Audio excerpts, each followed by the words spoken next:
चाहे middle east युद्ध हो या रूस यूक्रेन जंग, दुनिया युद्ध की आग में जल रही है। डोनाल्ड ट्रंप बार बार कह चुके हैं कि वो युद्ध खत्म कराने के पक्ष में हैं।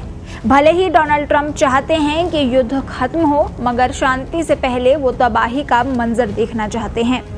इजराइल ईरान युद्ध को लेकर उनकी जो मंशा है, उससे साफ है कि वो तो बाइडेन से भी ज्यादा खतरनाक साबित हो सकते हैं। हालांकि वो ये सब कुछ राष्ट्रपति पद की शपथ लेने से पहले ही चाहते हैं। जी हां, डोनाल्ड ट्रंप के एडवाइजर माइक इवांस के मुताबिक डोनाल्ड ट्रंप अगले 8 सप्ताह यानी राष्ट्रपति के शपथ ग्रहण समारोह से पहले ही ये रायता समेट देना चाहते हैं।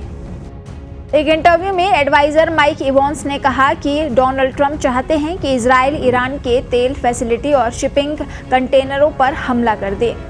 इससे इस्लामिक शासन यानी ईरान दिवालिया हो जाएगा और युद्ध हमेशा के लिए खत्म हो जाएगा।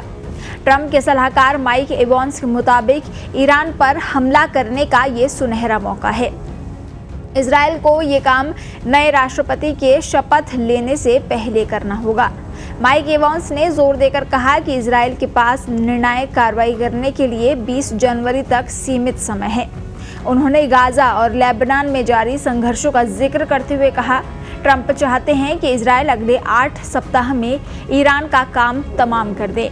इजराइल साउथ और नॉर्थ में मामलों को निपटा सकता है और फिर ध्यान ईरान पर केंद्रित किया जा सकता है।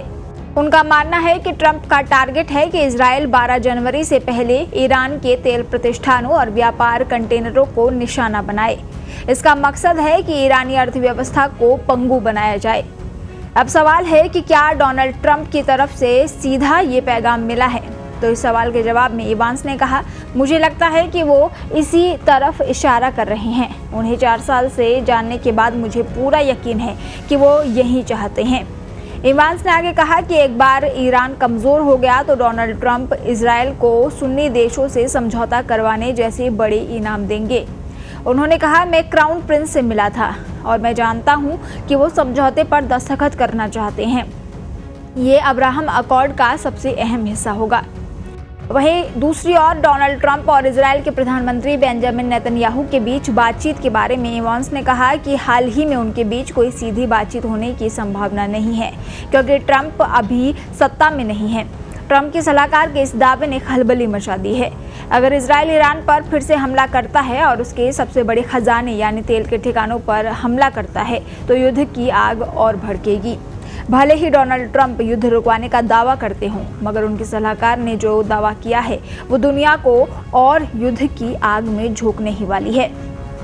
डोनाल्ड ट्रंप 20 जनवरी को शपथ लेने वाले हैं। तब तक सत्ता में बाइडेन ही रहेंगे।